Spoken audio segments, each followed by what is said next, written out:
compartir unos principios muy importantes. Yo quiero que usted me acompañe con sus Biblias al libro del profeta Malaquías, capítulo 4.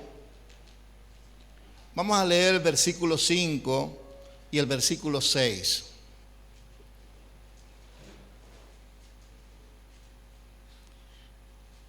Cuando todos estén listos me dicen amén.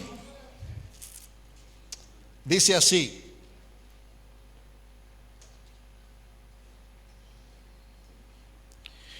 he aquí que yo os envío el profeta Elías antes que venga el día de Jehová grande y terrible. Él hará volver el corazón de los padres hacia los hijos y el corazón de los hijos hacia los padres.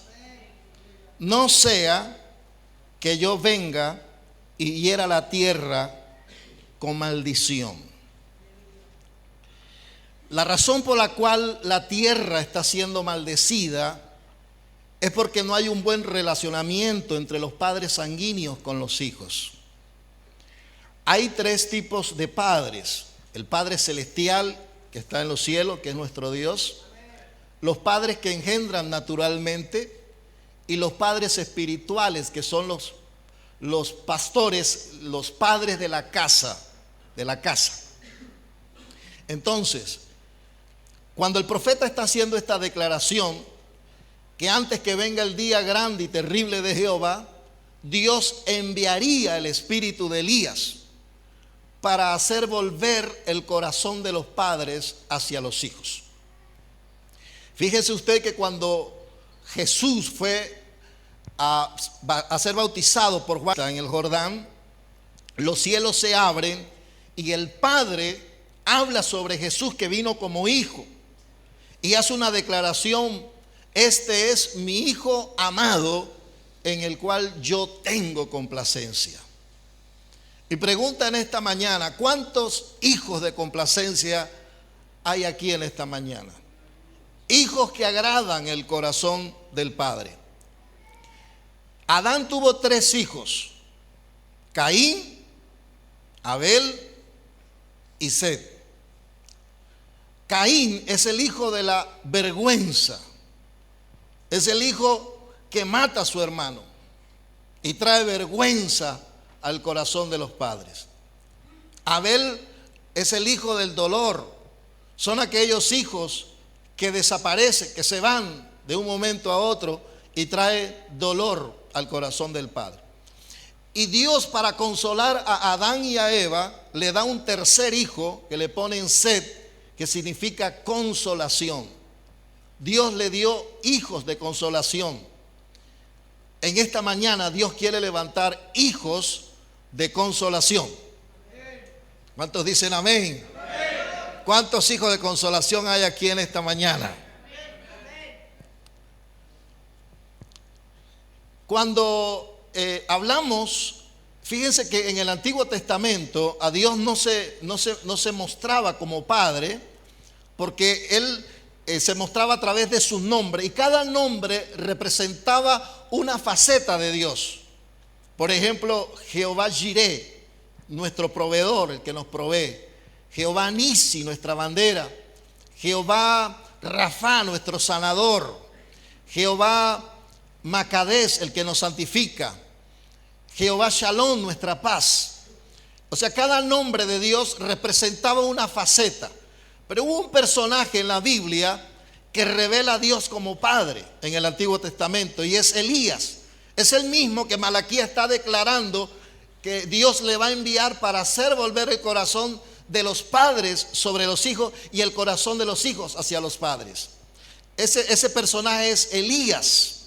Elías era un profeta que iba a ser levantado por Dios, no iba a conocer la muerte, pero antes de ser arrebatado por Dios necesitaba levantar un hijo que siguiera el ministerio. Ese hijo se llama Eliseo. Y cuando Elías suelta el manto sobre Eliseo, ahí lo está cubriendo. Diga conmigo: cubriendo. Porque los padres cubren a los hijos. Es una frase que hemos estado hace 25 años, cobertura. La palabra cobertura viene de cubrir, y el primero que extiende cobertura es Dios sobre el hombre. Cuando Adán cayó en pecado, estaba desnudo y quiso vestirse de hojas de higuera. Nadie podrá cubrirse a sí mismo, es otro quien te va a cubrir. Y Dios cubrió a Adán de su justicia, matando un animal, quitándole las pieles y cubriéndolo de justicia. Pero para que haya ese cubrimiento hubo el derramamiento de una sangre, lo que quiere decir que la cobertura del Padre sobre el Hijo es tan seria que es sellado con un pacto de sangre. ¿Cuánto están entendiendo? Entonces, el Salmo 91 es la máxima expresión de la cobertura de Dios. El que habita, cuando usted vea en la Biblia abrigos, mantos, pieles, plumas, se está refiriendo a cobertura. Y el Salmo 91 es la máxima expresión de cobertura de Dios. Dice, el que habita al abrigo del Altísimo morará bajo la sombra del Omnipotente. Y vienen todos los beneficios cuando conocemos esa cobertura. ¿Cuáles son los beneficios?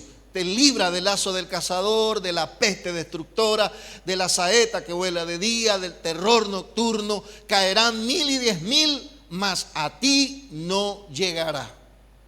Pero esa cobertura ahora Dios se la da a hombre. Escúcheme, la unción de cobertura que usted reconozca es la unción que te va a bendecir.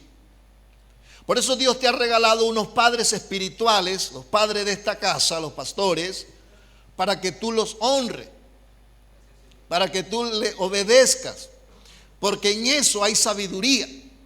La Biblia dice, honra a tu padre y a tu madre para que te vaya bien y se alarguen tus días sobre la faz de la tierra.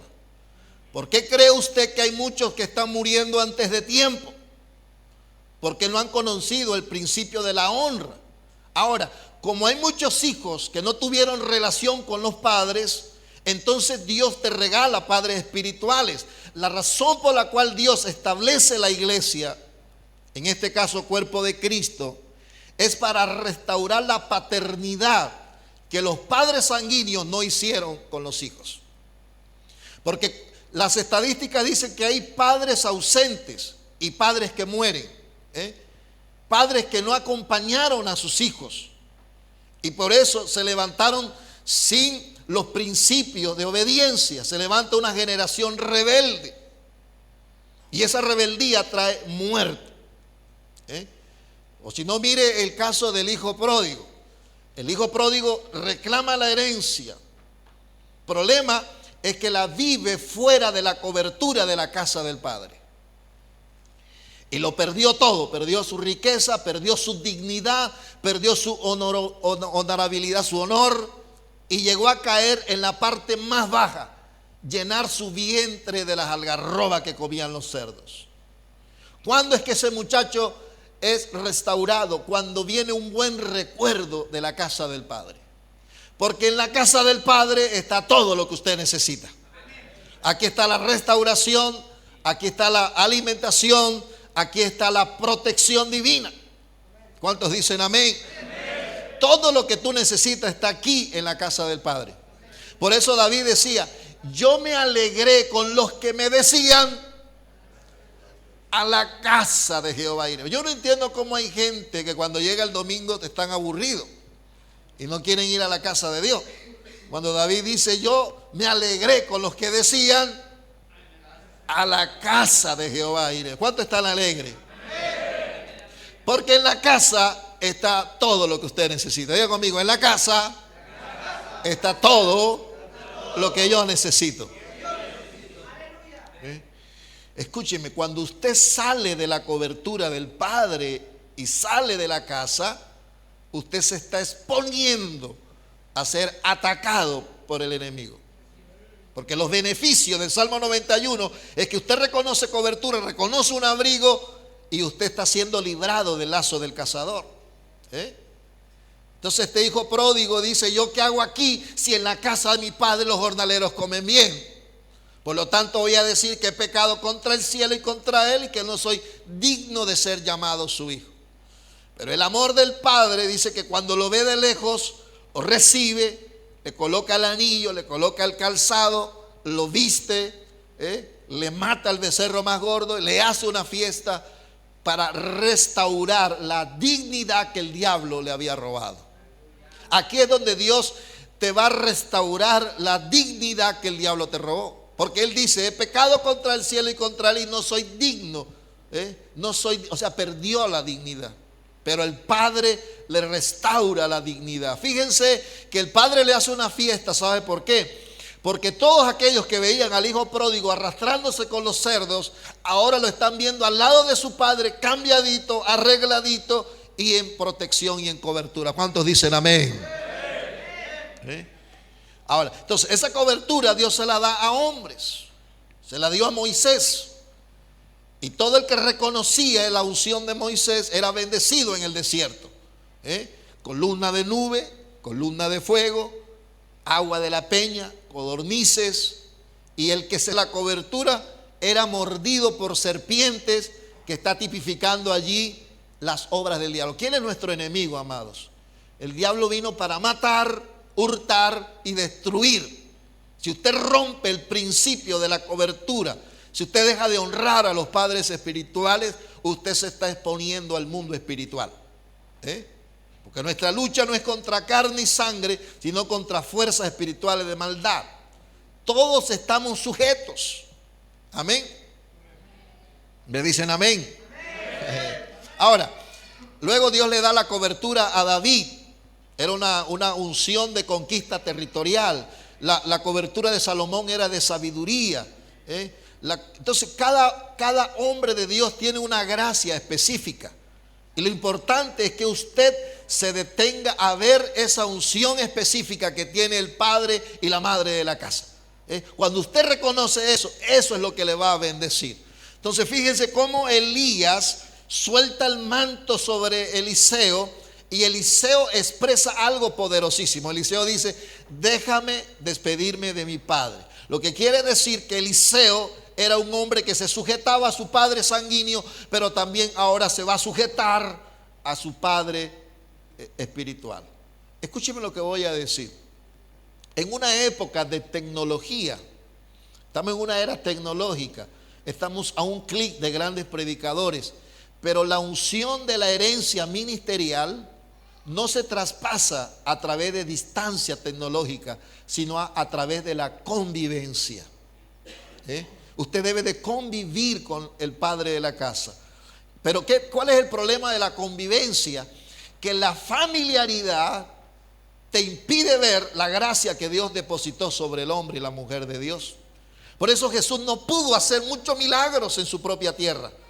Porque la familiaridad decía, a él conocemos su mamá, conocemos sus hermanos, y por eso Jesús no pudo hacer milagro en su tierra. No es que no quiso, no pudo, porque no honraban y no veían lo que estaba dentro de él, que era el Hijo de Dios, el escogido de Dios para esa tarea. ¿Cuántos están entendiendo? Entonces, honrar es obedecer. Eliseo siguió a su Señor, le sirvió. Ahora, los que tenían derecho a la herencia ministerial eran los hijos de los profetas. Pero ¿por qué no la recibieron? Porque no quisieron convivir con el hombre de Dios. Si usted quiere ser un servidor de excelencia, usted tiene que ir detrás de su padre espiritual, aprender de él, caminar cada estación. Betel significa revelación. Usted tiene que ir detrás de su padre espiritual, a buscar el manto para ser un servidor de Cristo. ¿Cuántos dicen amén? Seguir el Jordán, que representa santificación. Seguir la santidad, seguir la revelación, seguir los pasos del padre de la casa. Ahora, con ese fundamento, ahora sí quiero entrar al tema en esta noche, en esta mañana, que es sobre sanidad interior. Yo quiero que usted levante su mano derecha al cielo, ponga su mano izquierda en el corazón. Y usted va a expresar conmigo estas palabras. Diga conmigo, Señor Jesús, en esta mañana quiero que entres donde ningún ser humano ha entrado. Sana mi alma, mi corazón, mis recuerdos, mis pensamientos. Me someto a tu palabra. Me expongo a tu palabra. En tu nombre, Señor, recibo mi sanidad. Amén. Mire, le voy a explicar algo antes de entrar al tema de la sanidad interior. Cuando Jesús a los 12 años estaba con los doctores de la ley, Él entendió su propósito. Luego la Biblia no habla más de Jesús, sino hasta los 30 años. O sea, hubo 18 años de entrenamiento y de capacitación para 3 años de exposición. O sea, usted si pretende servir a Dios, tiene que entender el principio del entrenamiento para luego venir la exposición. 18 años de entrenamiento para 3 años de exposición. Entonces Jesús no les dio poder a los discípulos, porque si Jesús le daba poder a los discípulos, una persona que es líder con poder mata a los demás. Por eso usted ve a Pedro cortando la oreja al soldado romano.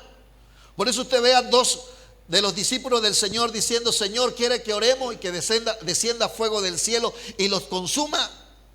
Imagínense unos líderes que si tuvieran el poder hubieran destruido a todas las personas. Jesús lo que hizo fue entrenarlo en el carácter. Usted está siendo entrenado en el carácter. Usted está siendo formado en el carácter. Está siendo triturado en el carácter. Porque ahí fue donde Jesús centró toda su fuerza con los discípulos. En el carácter, diga, en el carácter. El Señor está tratando en tu carácter. Está trabajando contigo fuertemente.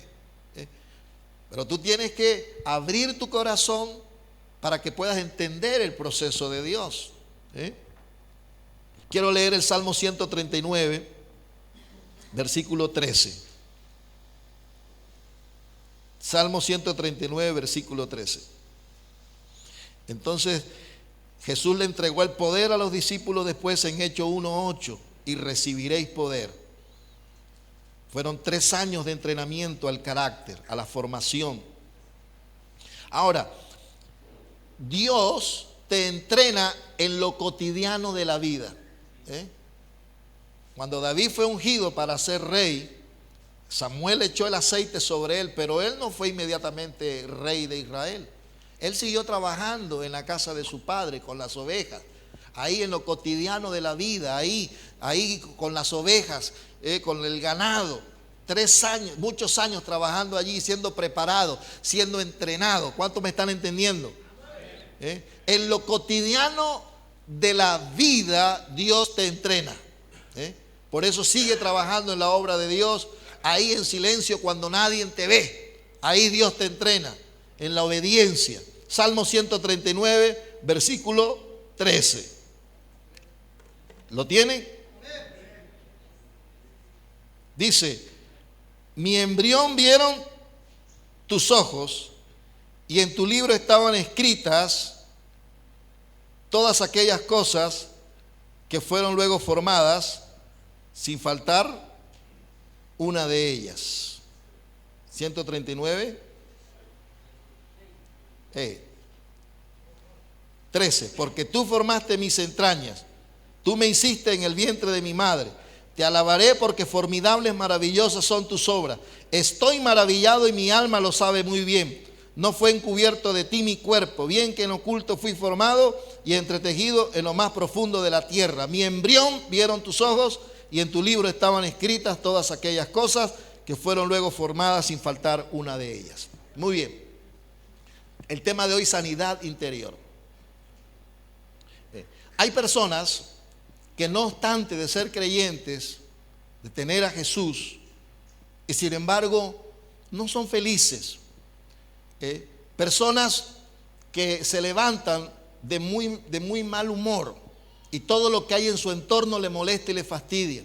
Personas con tendencia a la depresión, se deprimen sin razón. Personas que se preguntan: ¿para qué nací? Y ellas responden: nací para morir. No, tú no naciste para morir. Naciste porque eres el propósito de Dios. Y por eso Dios te cuidó y te guardó y te ha traído a este lugar, porque tú le perteneces a Él. Pero hay personas que fueron afectadas en primera instancia cuando estaban en el vientre de su madre. Otros fueron afectados cuando nacieron, otros en la niñez, adolescencia, otros en la juventud y aún otros siendo adultos. Y lo que tú eres hoy es el reflejo de tu pasado. Pero no dejes que tu pasado irrumpa y arruine tu presente y futuro. Hay personas, como dice el salmista David, porque David está hablando de su experiencia personal cuando está en el vientre de su madre. Un niño siente cuando está en el vientre de su madre. Comprobado por la ciencia médica, los médicos recomiendan a las mujeres embarazadas ir a terapia de motivación juntamente con sus esposos.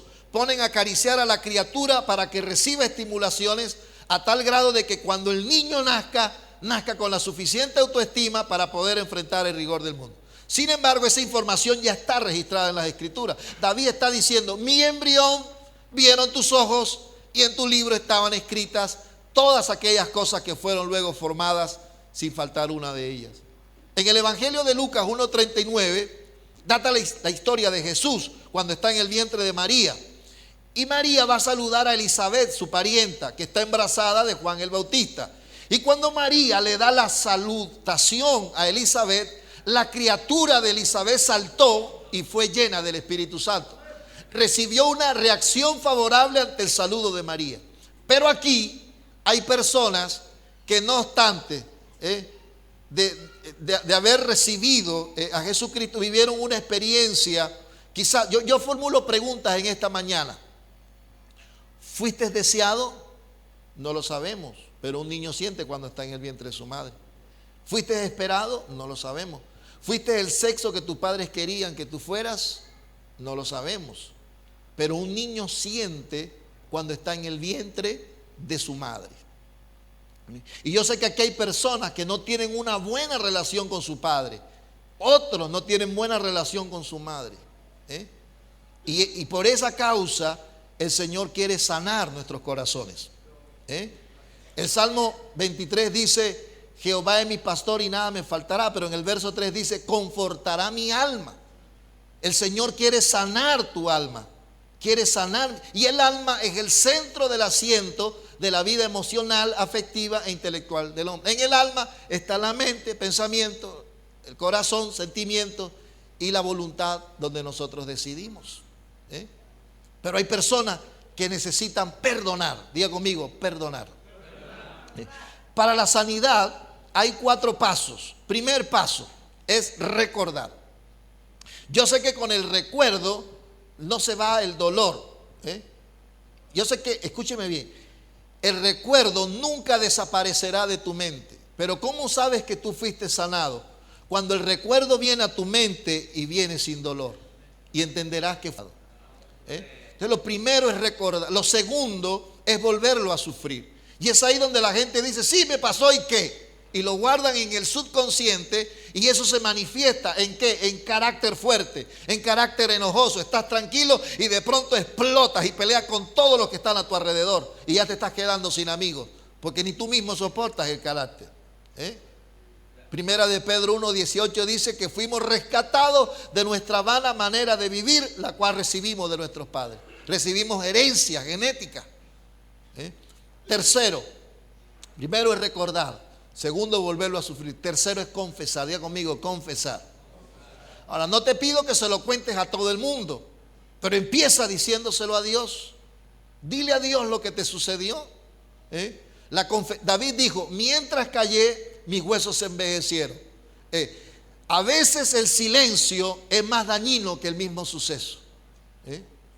El silencio es más dañino que el mismo suceso. Pero cuando David confesó su pecado, trajo sanidad a su alma. Si hay algo que está guardado en su corazón, confiésalo.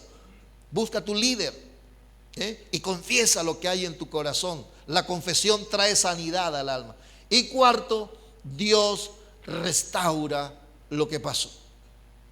Para Dios, tu pasado es presente y Él se detiene para decir: quiero sanar tu pasado. Porque Dios sabe que es tu pasado el que se manifiesta para arruinar tu presente y futuro. ¿Sabes? Hay personas, una vez yo estaba predicando este tema en Cartagena, Colombia, y una mamá se levanta y me dice: pastor, ya entiendo por qué mi hijo es tan rebelde. Es que cuando estaba en mi vientre yo le daba puñetazos y le decía: ¿por qué no te sales? Es que cuando yo quedé embarazada, el padre del niño no quiso responder. Me dio miedo enfrentar a la sociedad, me dio miedo enfrentar a mis padres. ¿Ahora qué hago?, me dijo. Y yo le dije: habla con tu hijo, cuéntale lo que pasó. Él está manifestando su rebeldía porque en una forma inconsciente te está diciendo a ti: alguien me dañó. Un niño siente cuando está en el vientre.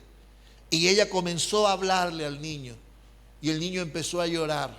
Escúcheme, sin lágrimas no hay sanidad interior. Las lágrimas no es sinónimo de debilidad.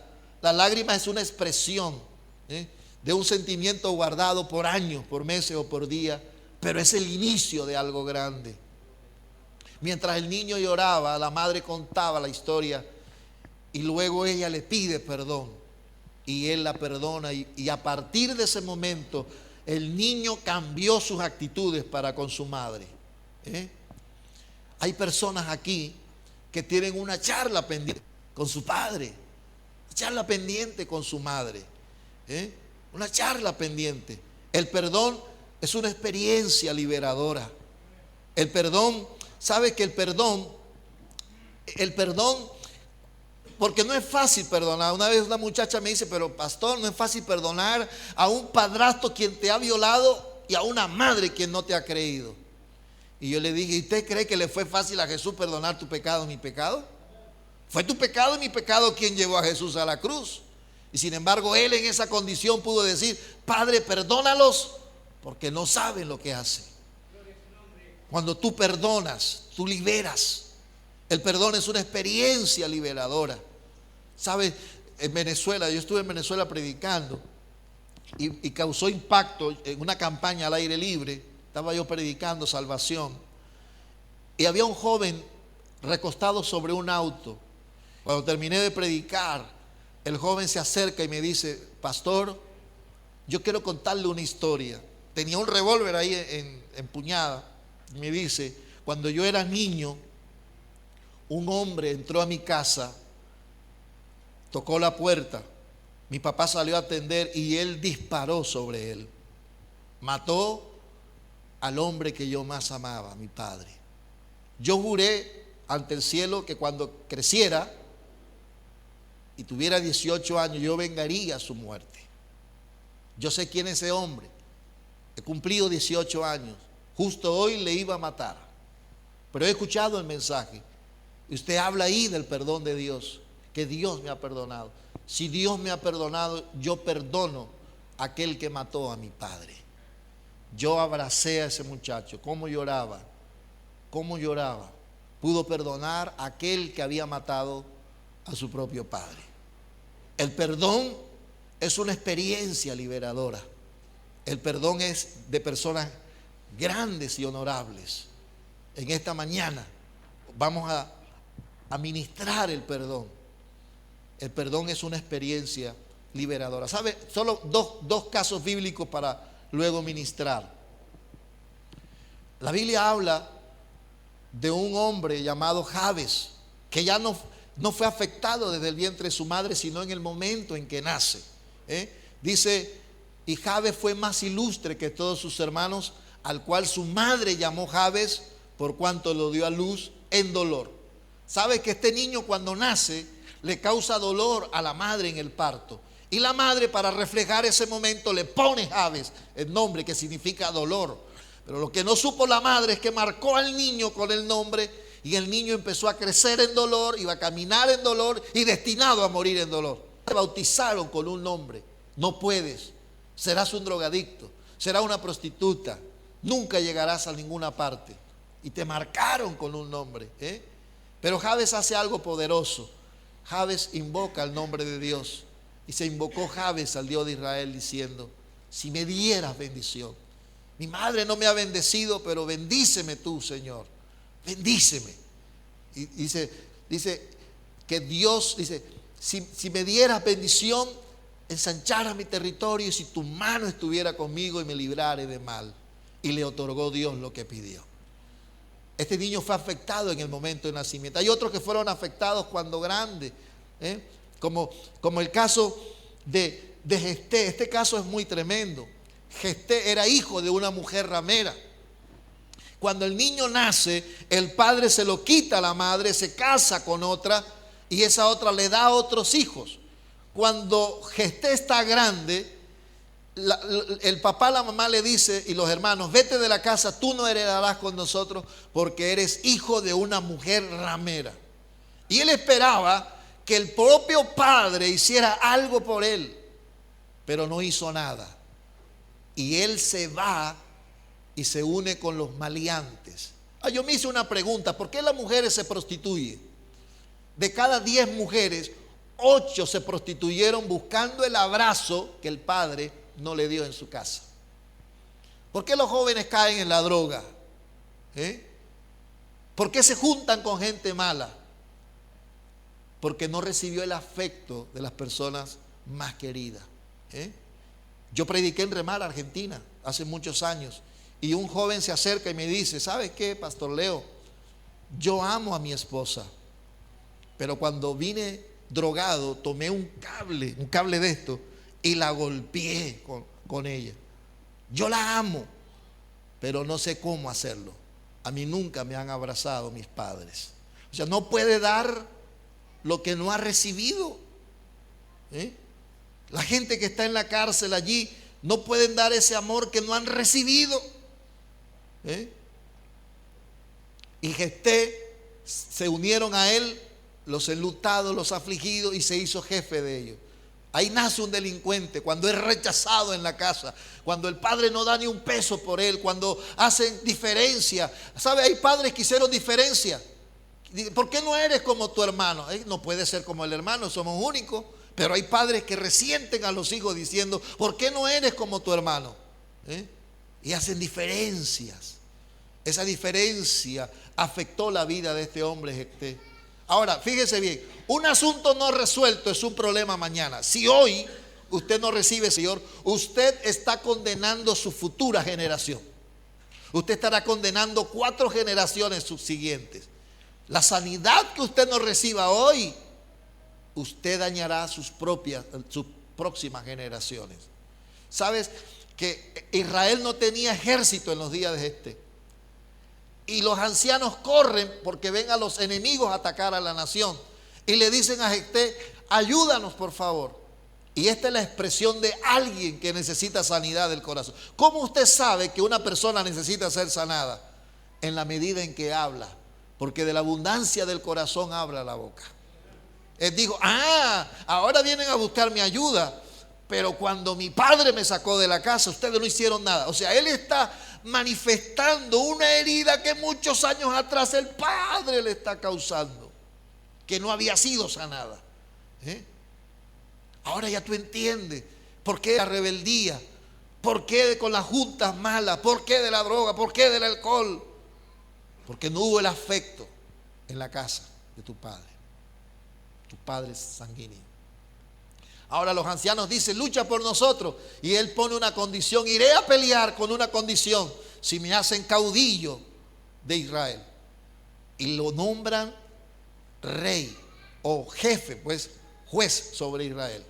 No hay nada más peligroso que una persona tener poder sin tener el carácter formado. Y él hace un voto insensato. Dice: Dios, voy a la batalla, y si tú me das la victoria, el primero que venga a recibirme de mi casa, lo sacrifico vivo. Porque en él había sed de venganza. Sed, odio de venganza. Y claro, como era el líder, Dios le da la victoria. El hecho de que Dios te dé una victoria no quiere decir que todo está resuelto. El hecho de que tú vayas a la guerra y tengas una victoria no quiere decir que todo está resuelto. Hay algo que está ahí y que es una bomba de tiempo y pronto puede explotar. Dios le da la victoria, regresa porque él cree que le va a salir su madrastra para matarla, a su propio padre o a alguno de sus hermanastros, pero no sale ninguno de ellos. Quien sale es su única hija. Y él, cuando la ve, comienza a llorar y ella le dice: papá, ¿por qué lloras? Si Dios te ha dado la victoria. Y él dice, es que tú misma me has sido la causante de mi dolor, porque he hecho voto a Dios y mi palabra no puede caer a ti. La pregunta es, ¿cómo que ese líder condena a su propia hija? Porque él no había resuelto el problema del perdón. Ahora toma a la niña y la lleva a un lugar donde nunca pudo realizarse, donde nunca conoció esposo, no pudo tener hijos. Condenó a su propia hija por no resolver el tema del perdón. En esta mañana Dios te está llamando al perdón. Que tú puedas perdonar ahí en tu corazón. El perdón es una decisión que no parte de las emociones, porque si partiera de las emociones, tú nunca perdonarías por lo que te hicieron. El perdón parte de la voluntad, tú ejerces voluntad. Jesús dice, amad a vuestros enemigos. ¿Cómo es que uno va a amar al enemigo? Ejerciendo voluntad. Determino perdonar, no por lo que te hicieron, sino porque te beneficia a ti. Porque el perdón, cuando tú das el perdón, recibes el perdón de Dios. Perdona nuestras ofensas, así también como nosotros perdonamos a quien nos ofende. Por eso perdona a tu hermano, aquel que convive contigo aquí en esta casa.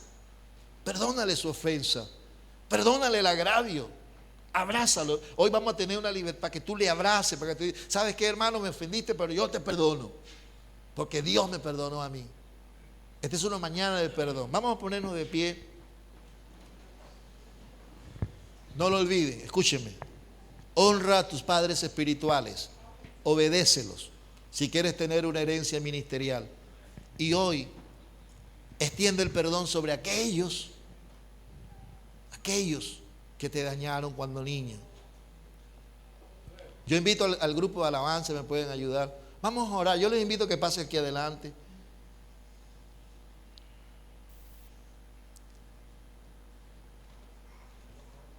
Ustedes están en una casa paterna, que le han acogido, que le han dado mucho amor. Y en la casa del Padre está la provisión, está la sanidad. Él va a sanar tu corazón. Algunos van a sentir algo en el corazón, algo que se desprende. La sanidad del corazón.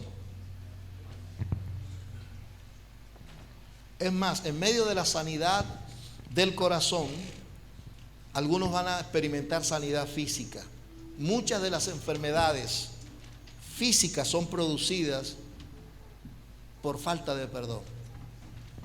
Hebreos dice, mirad bien, no deje alguno de alcanzar la gracia de Dios, que brotando alguna raíz de amargura os estorbe, y por ella muchos se han contaminado. Si sientes deseo de llorar, llora. Las lágrimas no es debilidad. Las lágrimas es un sentimiento que está expresando el dolor que tú experimentaste. Pero hoy estamos expuestos a la palabra. Cuando nos exponemos a la palabra va revelando lo más profundo de nuestro corazón, la intención de los corazones. Es el mensaje de Dios para ti en esta mañana. Esta palabra no regresa vacía. Esta palabra cumplirá el propósito por el cual Dios la ha enviado. Pai, yo te doy gracias en esta mañana por traerme a este lugar, por sembrar esta semilla en cada corazón, oh Dios. Porque lo que busca la sanidad es que seamos mejores hijos, mejores hombres para esta sociedad, mejores servidores. Pai, yo te doy gracias en esta mañana. Que el manto de sanidad invada, Señor, este recinto, este auditorio, esta iglesia. Que empieces a cicatrizar cada herida, oh Dios. Que el dolor que estaba guardado allí por muchos años, oh Dios, hoy tú puedas traer ese óleo, esa sanidad, en el poderoso nombre de Jesús. Hay vidas que están siendo tocadas. Y es un asunto de determinación, de decir, ¿sabes Dios? Yo en esta mañana te perdono, madre, que me abandonaste, padre, que me dejaste. Es un asunto del perdón. Jesús lloró. Dicen que los hombres no lloran. Jesús lloró. Cuando dijeron, he aquí el hombre. Jesús era el hombre entre los hombres. Pero Jesús lloró. Se conmovió con la muerte de Lázaro. Jesús lloró sobre Jerusalén. Esto no te quita espiritualidad ni te quita la hombría. Al contrario, te hace sensible. Te hace una persona sensible ante Dios. Y esa sensibilidad es la que Dios busca. Porque cuando somos sensibles, entonces podemos conocer la necesidad de la gente. No podemos servir a otros si no entendemos la necesidad de la gente. Porque todo el